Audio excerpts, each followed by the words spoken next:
Hello, everyone, and welcome in to the Bear Down Buzz podcast. As usual, myself, Eli, joined by Joe and Isaac this week as we review shortly this embarrassing loss to the 49ers that, as we talked beforehand, none of us really saw coming.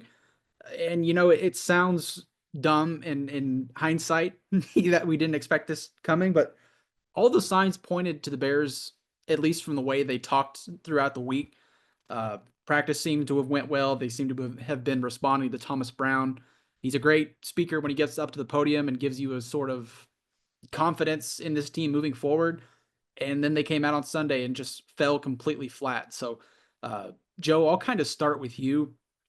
What, in your opinion, went wrong on Sunday? And do you think that the Bears have any chance of redeeming this in any way moving forward?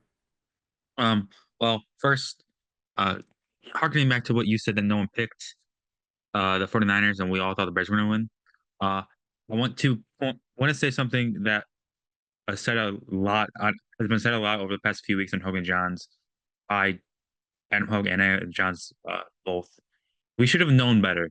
We should have known that the Bears were going to do this because this is what the Bears do. We think they're going to win games and they don't, or we think they're going to play better and they just get killed by a team they probably shouldn't get killed by. We all should have known better, but we didn't. We believed. Um, but I think where it all went wrong on Sunday, well, there's a lot of areas that went wrong. First of all, we didn't play physical at all. Thomas Brown said that he wants the team to play physical in his opening press conference. They got out physical by a long shot against the Niners, who, like we mentioned before the game, are all injured. Their defensive line was mostly backups, I'm pretty sure.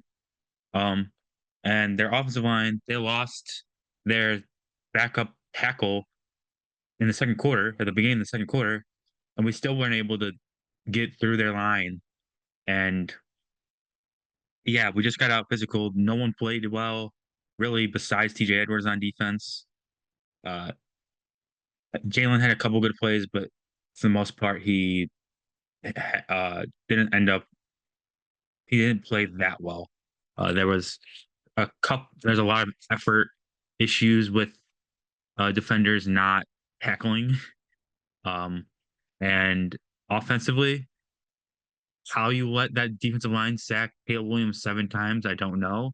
I mean, yes, some of it's on Caleb, some of it's on the offensive line, some of it's on the receivers, but still, that shouldn't happen. Like Caleb has to get the ball out quicker. Sure, the receivers have to separate, but at the end of the day, like the line is going up against very few.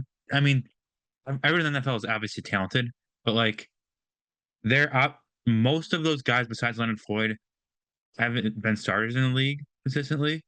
So the fact that you let them get 7 sacks on you is just embarrassing. We know our line hasn't been great this year, but I thought it was better than that. Um, and then we couldn't get the running game going. I don't understand why Thomas Brown and the offense in the first half only ran it. Um, I feel like first drive, maybe 2 drives actually. First drive they ran it twice, and then that drive where we started back up on our 5, I think we ran it once, and then we got a first down, and then we threw it 3 more times, and every every one of those passes were incomplete, and we punted. Then the other drives we had, I think we just passed it all 3 times, which doesn't make sense. We went in the game saying the Niners run defense hasn't been good the past 2 weeks or really all of the season.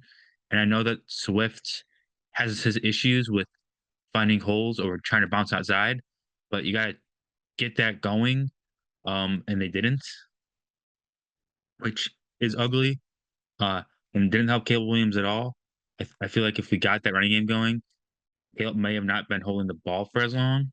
Uh and even the broadcaster said the Bears need to be running the ball to impose their will on this defensive line, like the Bills and the team. I forget who played the Niners the week before the last was, but the Packers and Bills. They were saying the Bears need to impose their will on the opposite on the Niners defensive line that like the Packers and Bills did, and we just didn't do that, which doesn't make sense to me. Um, yeah, just terrible. That's really all I have to say about that game. It's ugly. Like they let Jawan Jennings look like I don't want to say prime Randy Moss, but a pretty damn good receiver. And yes, Jawan Jennings has been a good third receiver for Niners the past 3 seasons, but there's no reason that he should be getting 90 yards against Jalen Johnson. 90 yards and 2 touchdowns, I think, on 6 catches he had. That shouldn't happen on Jalen Johnson. Um, and also, they let George Kittle destroy them, which I don't know how you let them do that because you knew that him and Jawan Jennings were really the only two receivers they had to use. You let Kittle run the middle of the field. Uh, Tremaine Edmonds couldn't cover him, and he didn't really do it didn't do good at all. Like he just let him run past him. Yes, I understand that we run zone coverage, and sometimes, most of the time, uh, Tremaine Edmonds was taking the guy that was deeper than where Kittle was. So they took away the deep stuff, but that didn't matter because Kittle ended up getting 30 yards. I think he had 4 30-yard or 20 plus yard plays, which that's yeah, not good. Uh, Overall, the Bears defense let up 9 20 plus yard plays, which the Niners had just 7 in the last, I think, 2 or 3 games. Or in this yeah, their 3 game loser streak, they had 7. They had 7 explosive plays of over, which is plays over 20 yards. Last Sunday they had 9. So again, just way too many yards given up, and the broadcast said it a lot. Bears were playing vanilla defense, which I get, and I mean it's the first week of a new DC that's never he's called plays once before in 2018, but other than that, he hasn't really called plays. Uh, so, okay, it makes sense. Makes a little bit of sense, but you would hope he called a better defense. And then, I mean, this is it kind of happened. It's kind of been what the Bears have been doing is letting up a lot of yards, but they've been good in the red zone. But now they just let up touchdowns yesterday for the first time really this year. So it shows you how bad the defense has really been, I guess. Uh, and that's probably the best thing that Matty Flus did was not uh, find a way for the defense to stop teams in the red zone. But we're past Eberflus now, and yeah, just completely ugly game. I'll pass it over to you now, Isaac. Yeah, basically everything that you were saying is right, Joe. And this game, like, it's just another way that the Bears pissed me off because it seemed like during this game, Brock Purdy had several passes where he just kind of floated the ball in the air and it would end up in Kittle's arms, it would end up in Jennings' arms, it would end up in Isaac Randall's arms. And I'm finding myself thinking, like, what, how does that even happen? Like, Cal Shanahan was he knew that the Bears have a new coach and he was taking advantage of it. I would have thought that Eric Washington either kept the same scheme that Matt Eberflus was running or a little bit more on the blitz heavy side. And honestly, the defense looked way more vanilla than it has under Eberflus, which I thought was crazy to even think about because Eberflus already had a pretty vanilla defense. But just the fact that they were able to do what they want against this Bears team, it really sucks because I felt like for the first time since the Washington Commanders game, it felt like there was hope for this Bears team to win. Like I didn't really care if the Bears lost after the Commanders game up until this game. And then I was like, okay, maybe there's finally a chance that we can win, get this team back on the right track. We can end up, winning a couple games. Like Thomas Brown is gonna end up having a good showing at head coach. And I'm not saying that I'm giving up on Thomas Brown, but I'm just saying like it's just disappointing how like anything nothing that we've been doing has been working. Like, okay, maybe Matt Eberflus is the problem and let's fire him and see how that works. And it hasn't been working. And at some point some of the blame has to go on the players. They didn't look like they were trying. Like Joe was mentioning earlier, Tremaine Edmonds, I don't even know what he was doing on the field out there. It just looked like he was lost. Jalen Johnson didn't have a good game by any stretch of the imagination. And there was a play where he got a deflection on the Brock Purdy pass to Jawan Jennings, and they were showing him up close. He was talking a lot of smack and stuff like that. I don't think he had any right to do that at that point in the game. The Bears were already losing by a lot. Johnson wasn't playing well at all. And he just didn't, it just didn't seem like a classy move. I don't know if the Bears just gave up on trying to be competitive and trying to be, um, just, keep your head down, focus hard, like determination type of stuff. It just didn't seem like that. Um, but yeah, that's just basically my overall thoughts in the condensed format. But I'll toss it over to you, Eli, so you can give us your thoughts on this Bears loss to the 49ers. Yeah, so you guys bring up a lot of great points when it comes to this San Francisco game. I think it boils down to right now, I think can kind of clear up a lot of what's going on is with the record that the Bears have now and with firing a head coach and there were frustrations boiling up over the past 3 years and 5 if you want to talk about Jalen Johnson. I think it's finally just reached a point where a lot of these players on the roster have just kind of accepted that it's a lost year, and that's what the culture is for Chicago right now. It's just, well, maybe next year we'll get it sorted out. And we've said that since, 2018 and before that 2010 or 13, depending on how you want to look at the Bears' success. So this is totally to me an organizational thing.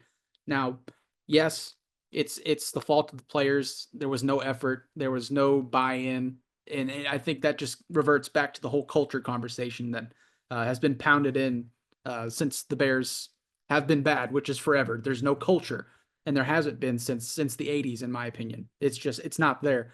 Um, I think in regard to Thomas Brown, this I like to think I just kind of came up with this. I like to think of it as a pop quiz, and there's 5 questions, and each question is a game for this analogy. Uh, Thomas Brown just completely whiffed on question number 1. So at this point, even if he aces the next 4 games, the next 4 questions, he's at 80%. That's a C plus. And to me, you can't move forward with a guy who averages a C plus grade on a test. This was his multiple choice test, and he's not off to a good start so far. So, it's a 1 game sample size as a head coach. He looked good as a coordinator, but at this point, and I think a lot of people think this, you might take him out of the running for the head coach conversation just because.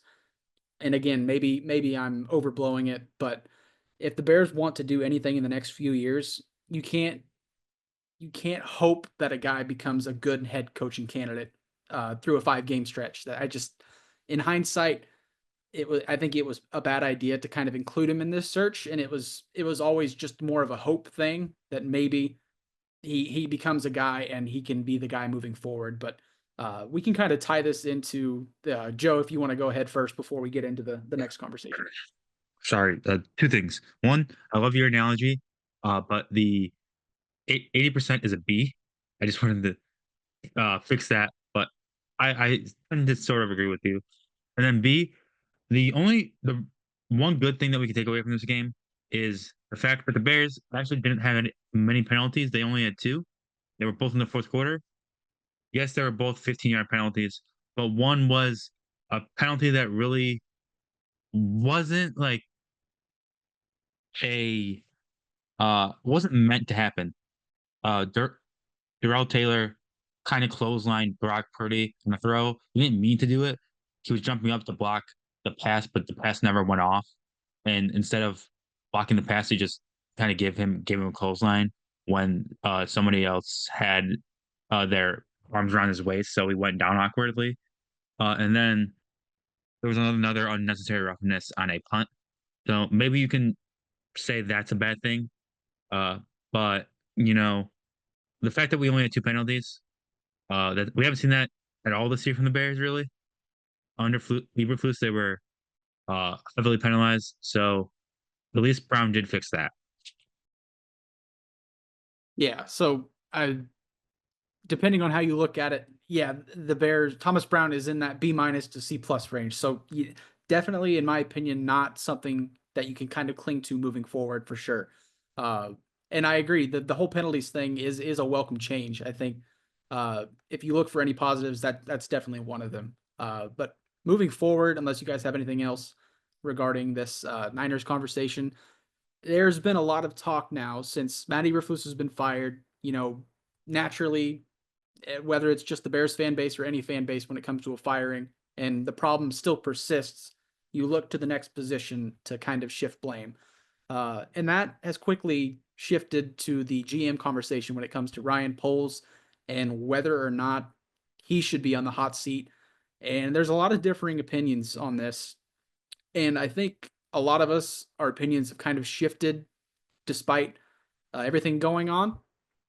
I'll kind of start off. I personally have been a big advocate for Poles just because of the, his number one claim to fame is the whole Carolina trade, and that was a great trade. Don't get me wrong. But I think, if any general manager was in that position, I don't necessarily think they make the same trade to Carolina, but I think there was a lot of advantageous positions that the Bears were in. So I think any competent GM would have got the value out of that. I think it kind of just fell into their laps, and it was a godsend for this Bears organization. And they did get a lot out of it. Don't get me wrong. You've got presumably your franchise quarterback now because of that trade. But there are several mistakes that Ryan Poles has made that has led to the current situation the Bears are in. And that has to do, with coordinator hires, head coaching hires. Matt Eberflus is a big contributor to why this team is underperforming. And now you kind of start the conversation on whether or not is he the guy moving forward. And, there's the whole conversation with Ben Johnson. I can't remember which reporter reported it, but, it was speculated that if Ben Johnson were to come in, he would want a clean slate and would want to be connected to the GM. Maybe that's part of the conversation. So Isaac, I'll start with you. And I know you've also wrote about this. So give me your thoughts on kind of the conversation around Ryan Poles right now, and what your thoughts are on potentially whether or not Ryan Poles is on the hot seat now. Yeah, so I agree with you, Eli. Like, I also had Ryan Poles in high regard since he came in. And for me, imagining a scenario where the Bears part ways with him felt unlikely. But now it's become increasingly evident that his tenure might be nearing its end, because it is reported that Poles has a 4-year contract and Eberflus has a 5-year contract. So Eberflus was supposed to be under contract for this year and next year, but Poles is only for just next season. So he's going to have to really crush the free agency and draft this offseason, which I don't know if I have full confidence in him doing that, because he's done a lot of wrong, like you mentioned. And there's so many reasons why. Like, first, it's the coaching staff. He hired Eberflus in the first place, and then there was a Luke Getsy at offensive coordinator that was horrendous, and then Shane Waldron at offensive coordinator that didn't work out either. And then his free agency hasn't been the best at all. He's been making questionable decisions, and I really didn't notice this until now. But I'm gonna give an example. So there's David Montgomery, Roquan Smith, and James Daniels. So Montgomery is a running back, Roquan Smith linebacker, and James Daniels is offensive lineman. He decided to just let all those players go. So Roquan he actually traded, and then the other two was just through free agency. And then he replaced them with DeAndre Swift, running back, Tremaine Edmonds, linebacker, and Nate Davis, offensive lineman. So in hindsight, it's painfully clear which trio the Bears would have been better off with. And then going on with the trade aspect, he essentially traded Khalil Mack for Jaquan Brisker, which Brisker is someone I'm not really high on in the first place, because for me, it's always the best ability is availability, and he hasn't really been available in recent seasons. And Khalil Mack, I understand, like, he was a lot of cap space, and we needed the cap space at the time, but I'm gonna get into this in a little bit. But for Ryan Poles, he has to use the cap space. You can't just have 60+ million in the bank every season and expect the team to be good. That's not how it works. You have to spend the money. So he did that. He gave up a 2nd-round pick for Chase Claypool, which was a disaster. And then in the draft, he used, like, I don't know why, but I noticed that in the 3rd round, Ryan Poles is horrendous. Like, he used a third round pick on Velus Jones, bust. He used a 3rd round pick on Zach Pickens, which he looks like a bust. He used a 3rd round pick this year on Kiran Amagaji, which it's kind of too early to tell, but he hasn't done the best when he was starting in the or not starting, but when he was playing in the Washington Commanders game. And to me, like this doesn't scream Super Bowl caliber team. And like Eli was mentioning, the fact that Ryan Poles, like he did get a lot of good pieces on. He drafted Darnell Wright, Caleb Williams, Rome Odunze, Kyler Gordon, but that was all like early round picks. That's where you're supposed to, we expect you to do well. And the thing with me is like the biggest factor is his conservative mindset. So in the initial teardown of the roster, like I get that Poles wanted to save money, but as soon as the Bears got the first overall pick, it should have rung in Poles' head to essentially be like, okay, now it's time to spend money. He didn't really do that this offseason, and that's why there's been so many holes on offense and defense. And then to me, another thing is like the offensive line and the defensive line. So he basically used um sorry, let me rephrase this. So the offensive line, every single position besides right tackle needs a complete overhaul. Like I don't want to see Braxton Jones, Tevin Jenkins, Coleman Shelton, and Matt Pryor starting next season. That's personally like I know that's not the reality, but I wouldn't want to see that. The only offensive lineman I'm comfortable saying that I'm happy like he's starting on this Bears offensive line is Darnell Wright. And he's really picked it up over the past couple of games, so I'm happy for him. But besides that, that's it.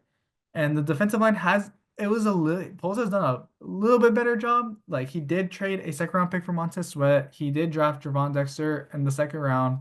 Um, and he signed Andrew Billings in free agency. That's all good, but there's also some bad. Like he drafted Zach Pickens in the third round. He hasn't been what we hoped he was. And he hasn't really found a really viable pass rusher opposite Montez Sweat. So we've been having issues up there. Um, but honestly, like you mentioned, Eli, like aside from the Panthers trade, what good has Ryan Poles really done to this organization?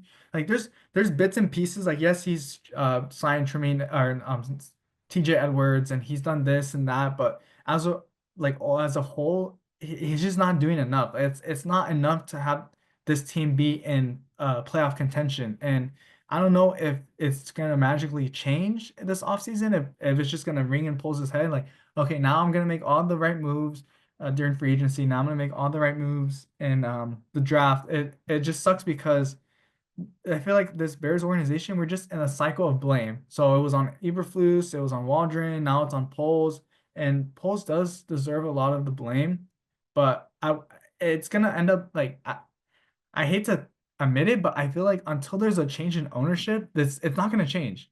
Like the McCaskey family, they need to just give it up, give it to someone else.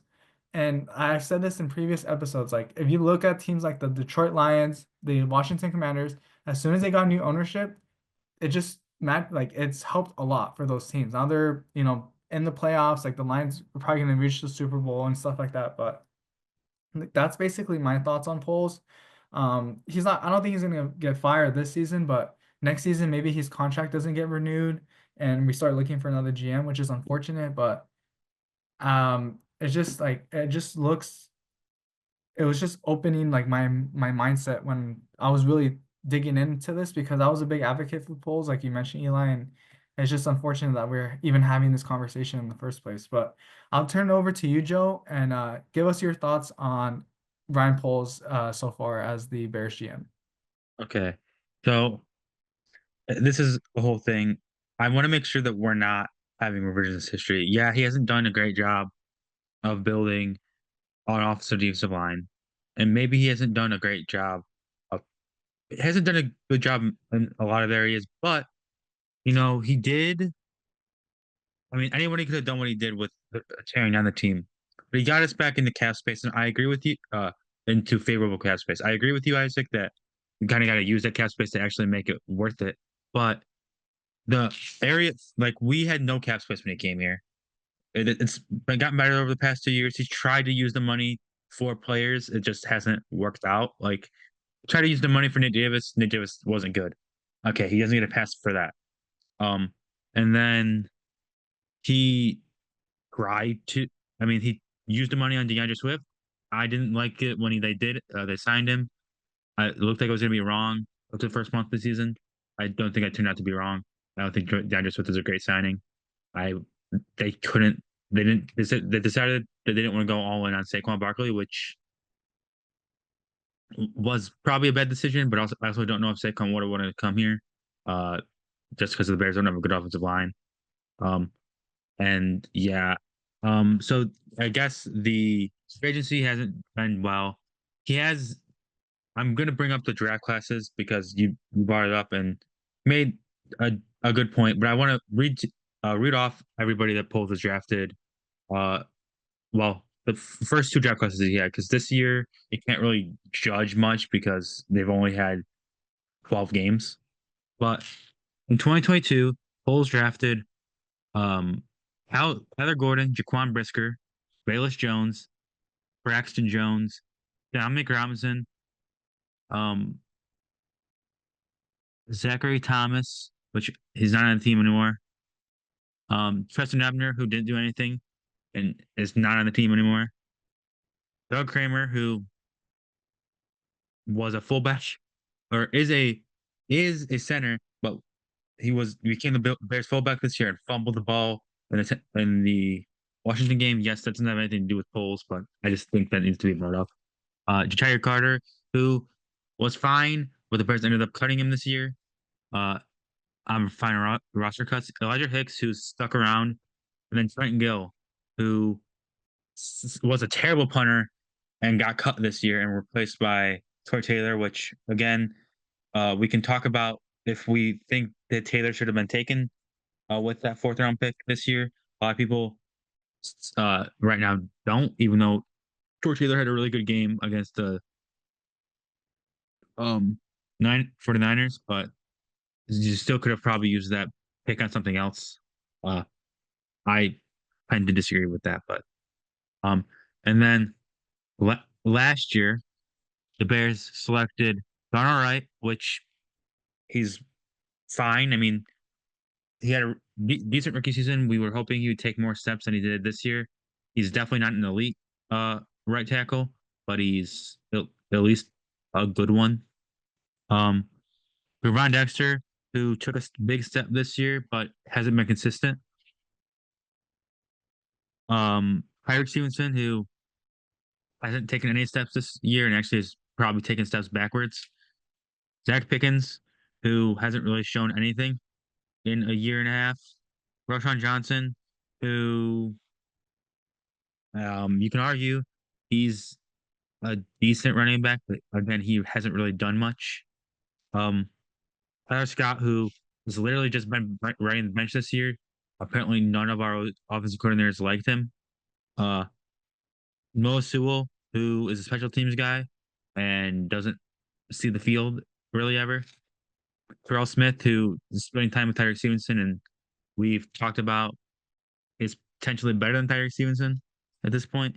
Travis Bell, who's cut, and which was a seventh round pick, and then Kendall Williamson, who is not on the team. He's also a seventh round pick. So those are his two draft classes that actually have had time to develop in the NFL. Again, this year's draft class, you can't really judge yet because they've only played 12 games. So yeah, that's not a great track record. And like you mentioned, I said this earlier, but the offense and defensive lines have been really bad. They tried to patch that defensive line up at least this year with Darrell Taylor and a couple other guys. It hasn't really worked. It was working for the first like 6 games, and then after that, it kind of went downhill. And then what else was it? I don't remember. And then obviously the Nate Davis thing didn't work out, and they probably should have cut him earlier than they did. Poles probably should have traded Bayless Jones, in the I guess preseason slash offseason when he had the chance to, and actually gotten a third round pick for him or whatever. I don't think it was a third. Maybe it was a fourth or fifth. He wanted the third, but he should have gotten whatever he could have got for him if they if the ultimate decision was just going to be to cut him later in the season anyways. And then I honestly they should have probably not kept Dominic Robinson on this team when the season like on final cutdown day because he played when Montez Sweat was hurt. That's the only time he's played. I don't think he deserves to be on this team. He hasn't shown anything, and that's why he's been, you know, on a healthy scratch every week this year, besides one.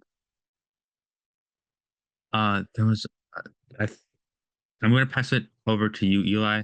I had another point, but I don't remember.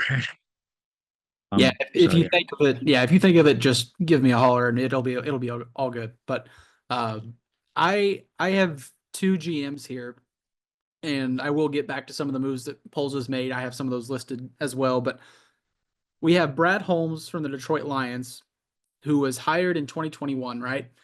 He's since being hired, he has a record of 36 and 27 in Detroit, which is a .571 winning percentage. Since he's been hired, Detroit has won the NFC North, and they had an NFC Championship appearance, which they could have won, but just kind of fell apart. We all saw that. They have finished in the division since he's been hired in order: fourth, second, first, and it's looking like at least they have a chance to win the division again this year. So, uh, nowhere from what I remember do I hear Brad Holmes when he was hired claiming to take the North and never give it back. He just let the roster speak for itself, and let his roster succeed without kind of stating that they were going to. He just let it happen.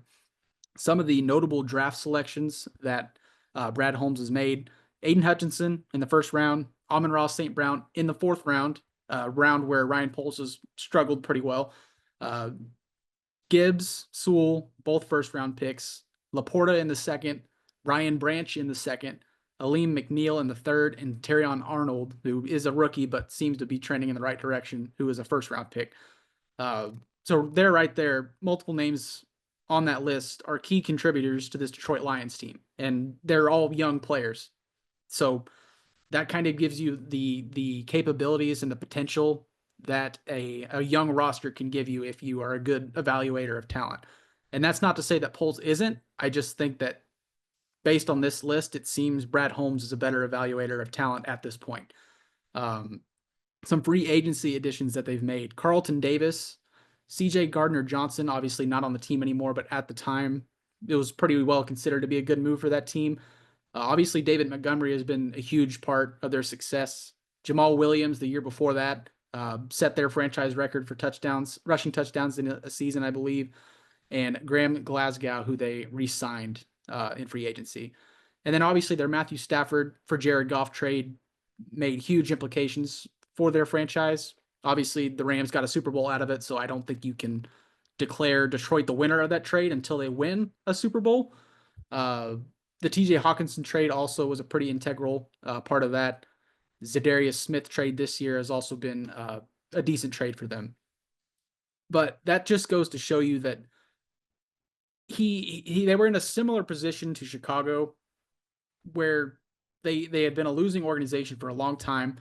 They hired the right head coach at the same time as the GM, so they were hand in hand connected, and it just seems like they respond well to each other and they value each other's opinion. And they're both seemingly good evaluators of talent. We keep using that phrase. That's one of the key things for a GM. I don't want to spend too much time on it, but I have another team: Brett Veach from the Kansas City Chiefs, where Ryan Poles was originally hired from. Uh, he didn't hire Andy Reid, obviously. Andy Reid showed up in 2013, but just a legendary head coach. So they had the head coach in-house already. Since 2017, when he was hired, the Chiefs have a 97 and 31 win-loss record, which is .757. Obviously, 3 Super Bowl rings with Patrick Mahomes, 4 appearances, and since being hired in 2017, they have never finished below first in the AFC West. So that speaks for itself. There's no need for an explanation there. Obviously, in 2017, drafting Patrick Mahomes in the first round, L'Jarius Sneed, who played well for them and was an All-Pro, was a 4th-round pick. He was obviously traded, and they were able to replace him because, again, they're good evaluators of talent. And, L'Jarius Sneed's not a bad corner, but he did have a decline when he was traded to the Titans. Willie Gay Jr., also not on the team anymore, was a 2nd-round pick, but served the Chiefs pretty well. Nick Bolton, a 2nd-round pick, who is an excellent linebacker. Creed Humphrey, obviously a great offensive lineman for the Chiefs. Trey Smith, a 6th-round pick, is an incredible guard in this league. Trent McDuffie, a first round pick, obviously a great corner. George Karloftis, a first round pick. Not the best edge rusher in the league, but he is, I would say, probably in that tier 2 range. He's a pretty good edge rusher for that squad.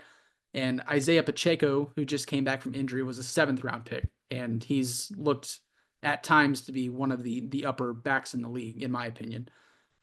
Free agency. This isn't really a lot of moves for them, but more so focusing on the offensive tackle position.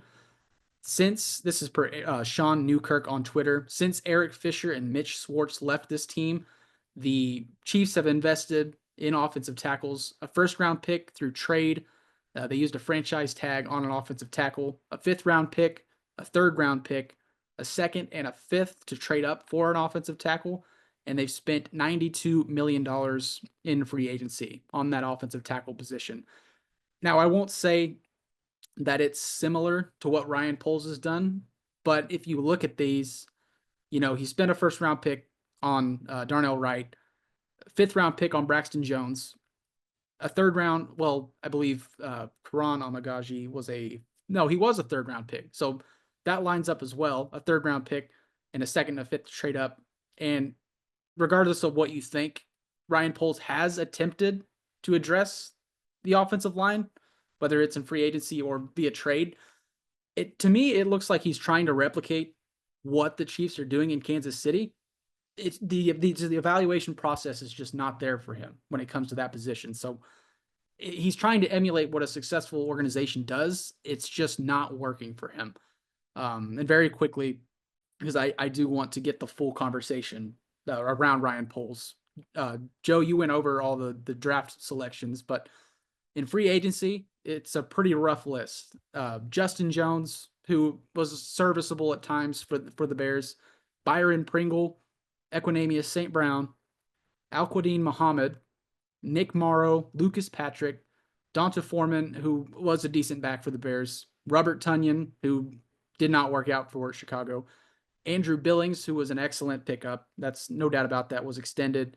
PJ Walker, that was a whole debacle that a lot of people forget about, cutting him, and he was going to be the backup, and then he wasn't, and then he was cut. That was a whole debacle, as I said. DeMarcus Walker, not a bad pickup. Tremaine Edmonds, to me, for the amount of money that was spent, I don't think the Bears have got enough production out of what he was picked up for, in my opinion. I don't think he's a bad linebacker, but not for the contract, in my opinion, right now. Nate Davis, we don't even need to talk about that. TJ Edwards, who was a good signing. DeAndre Swift, and you can go back and forth on that conversation depending on how you feel about him. I'm kind of leaning bad at this point just because I've seen enough clips from him running the football. He doesn't like to go between the guards. He, as you kind of mentioned, Joe, he likes to bounce outside, and at times that's just not what you need to do as a running back. Matt Pryor, Gerald Everett, Kevin Byard, Jonathan Owens, and Coleman Shelton. So you can talk about it all day, but to me, it's been overwhelmingly bad versus overwhelmingly good. He's had some here and there, but it just hasn't worked out very well for him. So that's really the conversation around Ryan Poles. You can take it as you will, but there's an argument to be had to where he's not the future GM of the Chicago Bears, in my opinion. But Joe, I know you had something, so I will toss it back to you. Yeah. So I just want to make this clear because Isaac mentioned that Poles hired Eberflus. Well, that's technically true. I don't know how much of a choice he really had. I mean, he was brought in. He didn't choose Eberflus. Like he chose him, but didn't choose him. Like he was given 3 options, and the Bears don't do the best job of trying to win people over because they don't want to. I don't think McKeskey wants to pay people. Um, at least that's what it seems like since 2012 when he became the owner. Um, yeah. So they were between Eberflus, Dan Quinn, and no, I'm going to say the wrong name. There was a third person I'm not remembering right now. There were 3 people.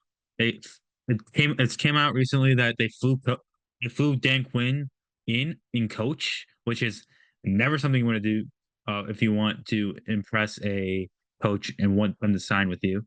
And then Yeah. So he may have picked Flus, but wasn't really his search.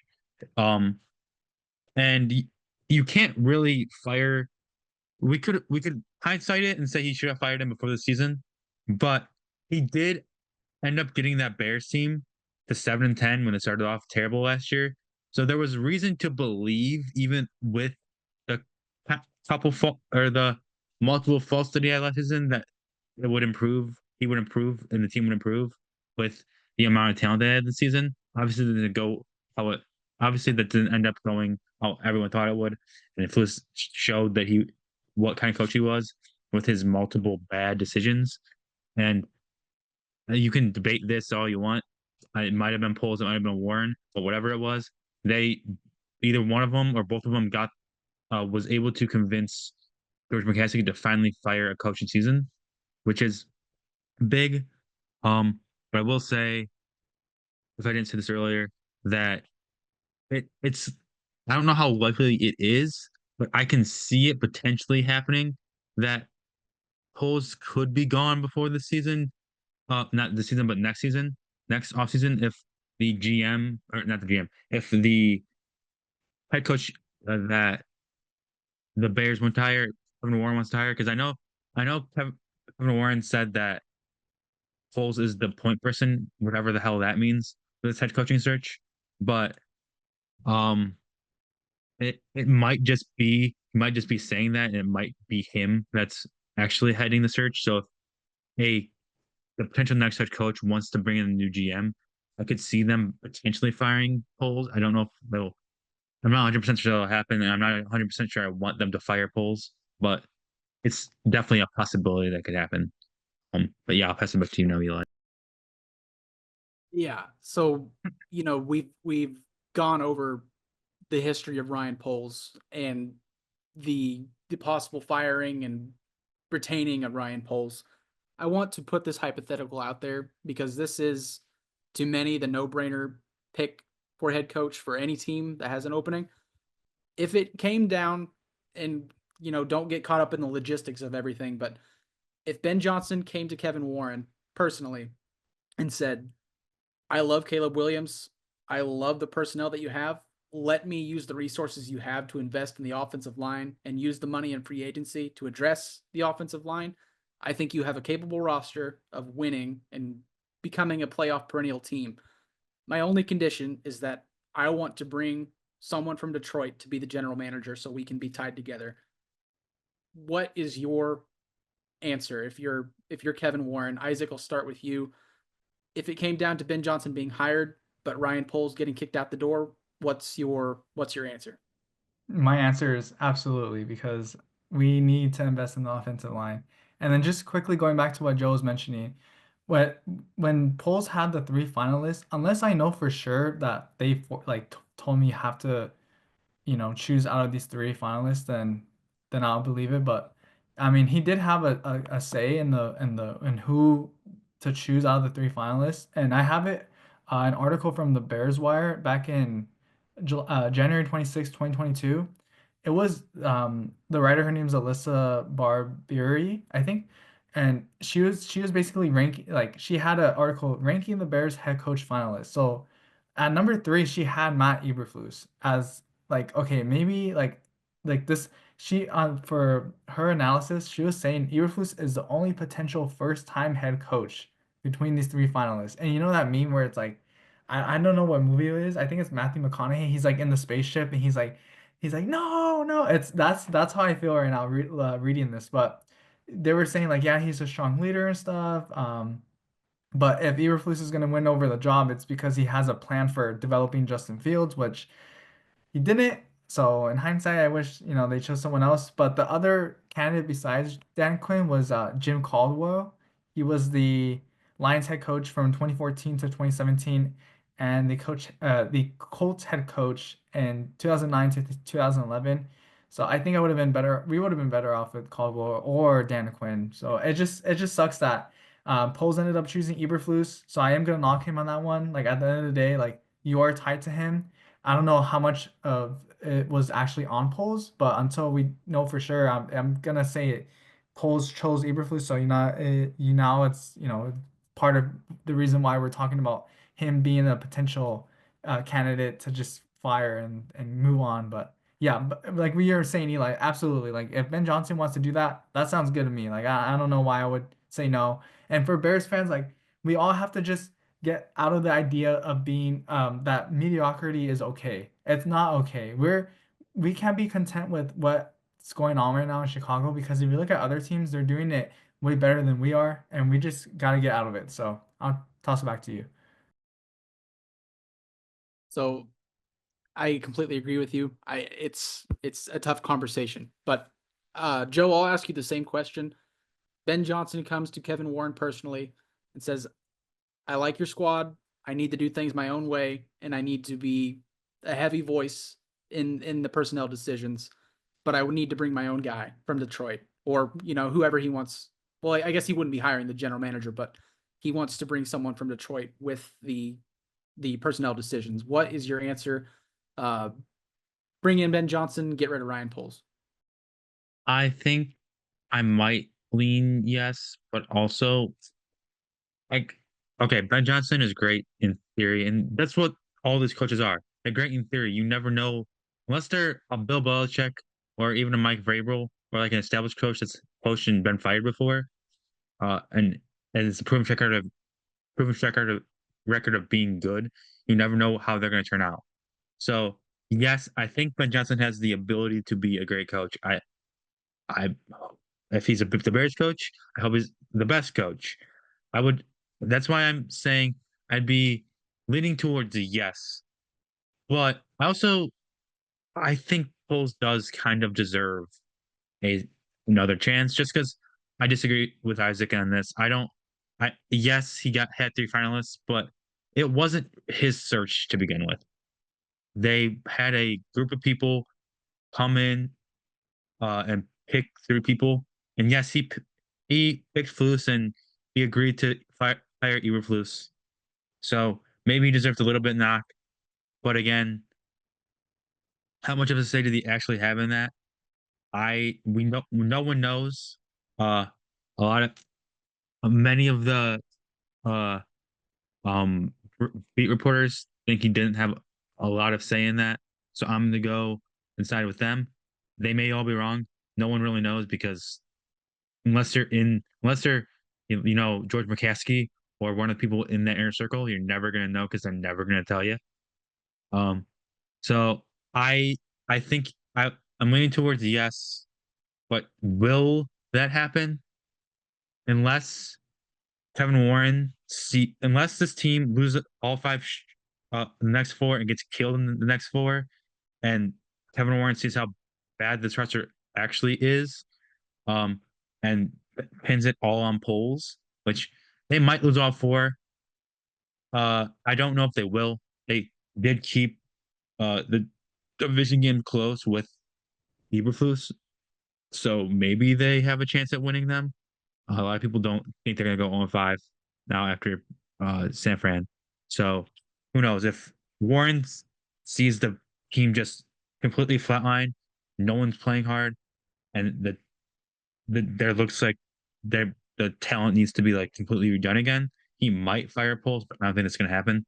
I think what's more likely to happen is they hire somebody that uh it's him and Poles mesh, and they extend Poles even with his faults because I do think that he has a vision and it's almost complete, but it's not complete.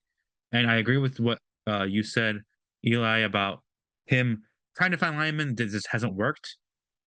Maybe this could be the year that it finally works, but we don't know because we still have the offseason this year. Pass it back to you. Yeah, and that's what makes this conversation so frustrating because there really is no wrong way to discuss it. It all just boils back down to the organization being so untransparent with everything, and we've got to do it this way, and you know here's the candidates to choose from, or Ryan Poles picked the wrong candidate or whatever. Just the whole organization as a whole. It's like McCaskey's are here, Kevin Warren's over here.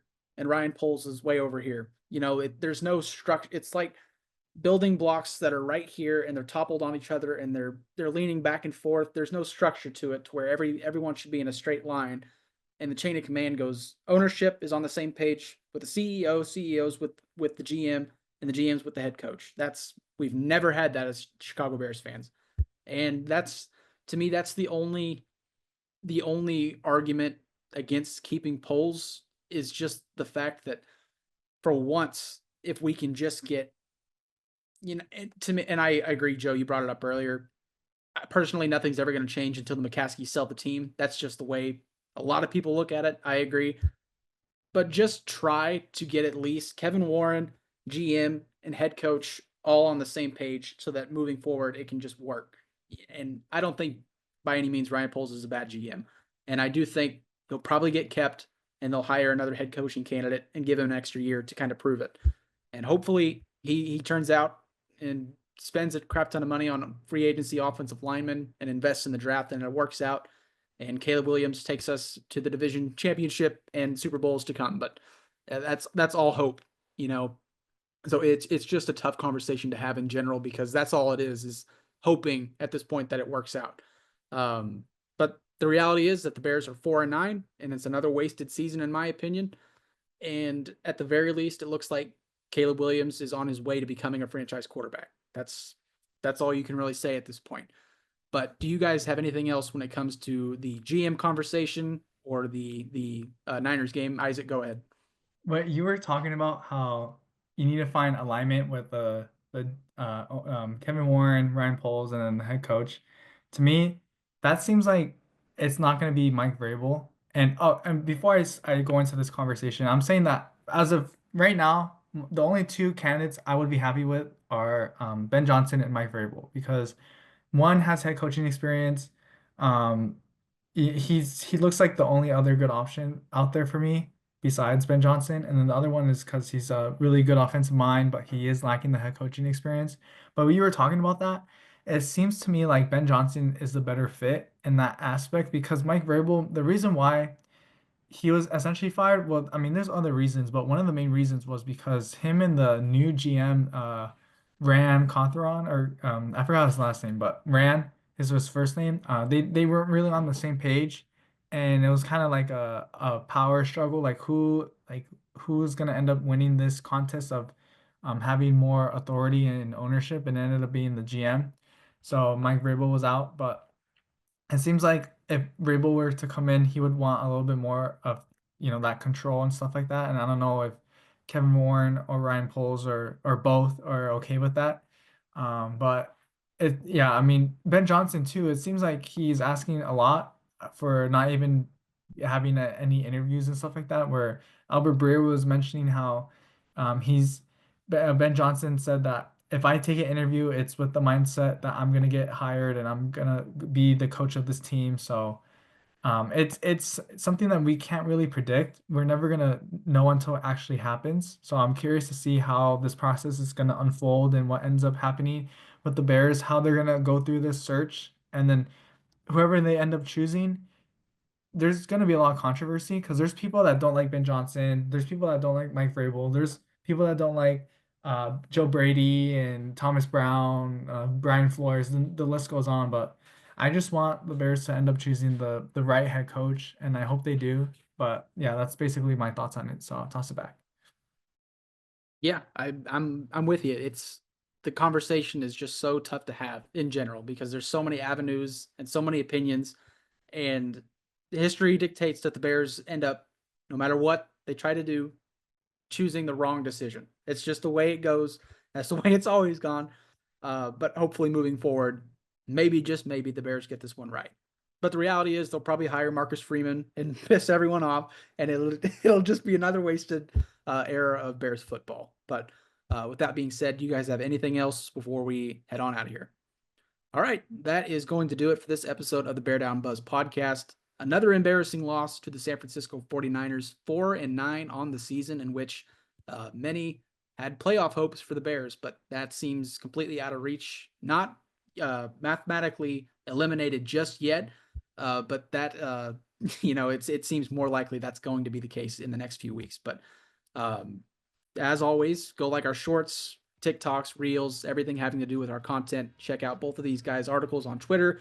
They do a great job and give some good insight into these Bears teams and other teams across the league. So again, with that being said, this has been the Bear Down Buzz podcast. We'll be back later this week to preview the matchup against, I believe it's the Minnesota Vikings next week, if I'm not mistaken. Yeah, so the second of our divisional matchups against the Minnesota Vikings. We will preview that on Friday of next episode rather. But again, this has been the Bear Down Buzz podcast, and we will see you next time.